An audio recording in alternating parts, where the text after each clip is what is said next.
Hello, everybody, and welcome to today's episode of the Jacksonville Jaguars Insider Podcast.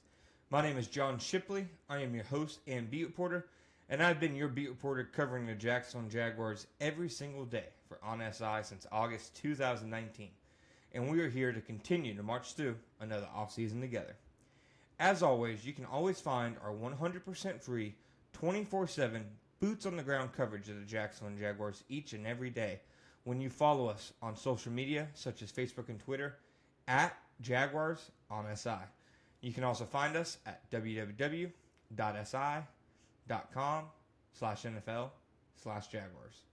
All right, folks, today we are going to finish our look at the AFC South ahead of training camp, etc. We've talked the last 2 days about the Houston Texans and the Indianapolis Colts. So, of course, today we are on everybody's favorite AFC South franchise, the Tennessee Titans. The team that I'd say is probably, when you look at the DNA of the Jaguars, the biggest rival in franchise history. They just two teams that Leon Searcy put it best. He hates the Titans. These two teams hate each other. Players, when they get brought into the franchise, they get taught the history on the hate between the two teams. There's no love lost at all between Tennessee and Jacksonville. No love lost between their fan bases, as optimistic as each, particularly the one in Nashville, is each and every offseason, despite all the signs that tell them not to be.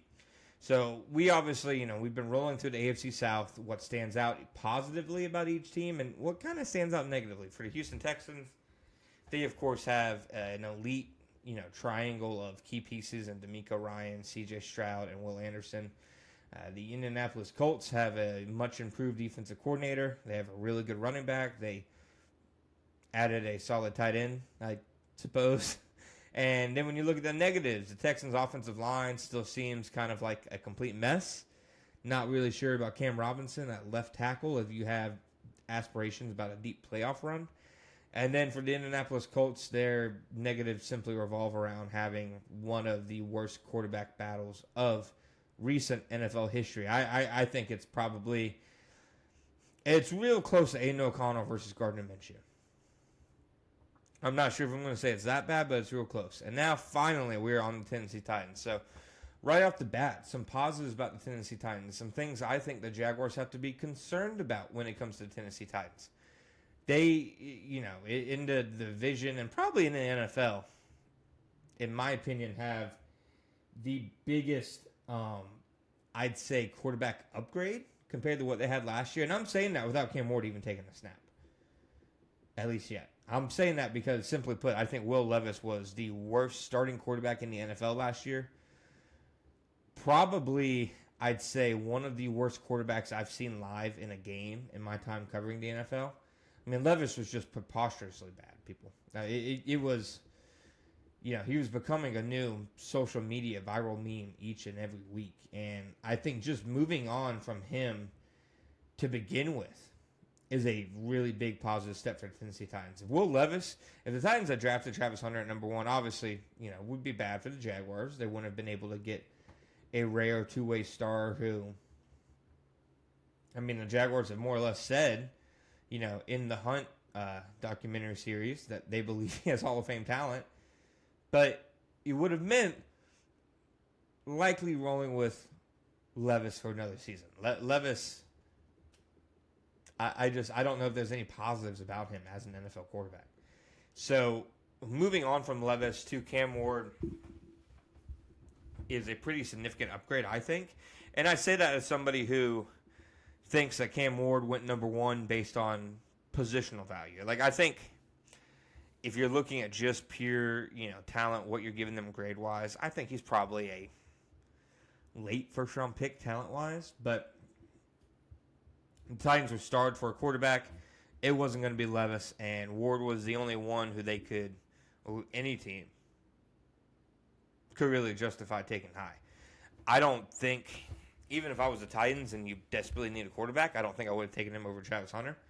But maybe I'm old school that way. I know the analytical thinking now is, take 20 quarterbacks in the first round because it's an important position and just completely disregard the evaluations, etc. So I think Cam Ward was a good quarterback prospect, not a great quarterback prospect, but they went from an awful quarterback prospect and an awful NFL quarterback in Will Levis to now Cam Ward, who at the very least should have more playmaking ability and less, I'd say, ability to land on, pardon my take, because of one of his plays the next week. So I think right off the bat, the Titans have improved at the quarterback position. That's one thing.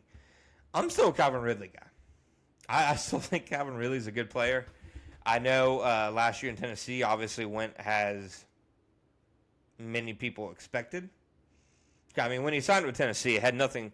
It was very clear that it had little to zero to do with the prospects of Tennessee's offense moving forward, and instead had to do with, holy hell, they're going to pay me that much money, etc. Which, to me, is all well and good. I think every player should chase the bag to their, highest degree, and it worked out for the Jaguars because they ended up getting Brian Thomas Jr., who, is already arguably a top 10 receiver in the NFL and is on a cheap rookie deal. But I still think Calvin Ridley's a heck of a football player. I think he'll have a good year with Cam Ward at the helm. They still have Jeffrey Simmons, J.C. Latham's, I think, solid tackle. I still struggle to say great, but I thought he showed some flashes last year. But then you look at the rest of, I'd say, the Titans' kind of circumstance. I think just looking at the Titans and just looking at their roster as things stand today, outside of, obviously, Calvin Ridley, that receiver room to me is a mess. Tyler Lockett, I just think is, a couple years past being a couple years past his prime. Van Jefferson, don't get me started. Treylon Burks, we'll see if he makes the roster. I mean, Tony Pollard's a solid running back. Tyjae Spears is okay. But it just, they don't really have, in my opinion, much firepower. I think that they'll have a decent offensive line. I think Peter Skoronski is a good player. I think J.C. Latham's a good player. I think Kevin Zeitler can still give you something. Dan Moore is somebody who I'm still pretty down on. I thought it was a little bit of an outrageous contract that they paid him, and obviously, we'll see. I know that there are some split opinions about, his production and his numbers from his time with the Steelers compared to his actual talent level. But those are the first two things that jump out to me. That I think they still have a left tackle problem. And, I mean, nobody other than Josh Hines-Allen has proven just how big of a left tackle problem the Titans have had in recent years. And I just, outside of Calvin Ridley, I don't think they have a single weapon who scares teams. I don't think that, and even Calvin Ridley, I think, is a couple years removed from really being Calvin Ridley. Like, he's still a good player, in my opinion. I'm still a big Calvin Ridley fan, but I just, when I look at this team, you would think they would have done a little more to help their rookie quarterback out outside of signing his favorite receiver from Miami who went undrafted. So I don't think that there's much to worry about the Titans when it comes to their weapons, and I think that could be a legitimate concern when it comes to Cam Ward's rookie season. And then looking at their defense, I'm still, the secondary is somewhere I'm still a little iffy on. L'Jarius Sneed had a brutal 2024 season with the Titans. There were injuries, field issues, whatever you want to call it. L'Jarius Sneed, that trade is aging like milk, people. So we'll see if they have the horses in the secondary to stick with teams, especially because, like I said, it doesn't appear that they have a high-powered offense or high-powered offensive roster. So I wouldn't imagine that they're built for many shootouts. But then you look at their defense, and it doesn't look like their defense is built for many shootouts either. So I think the last thing, I'd mention is Brian Callahan. Nobody, I know, so many Titans fans and reporters, etc., think that, Brian Callahan, he's the guy, he's already the guy, etc. I think he looked like a deer in the headlights last year.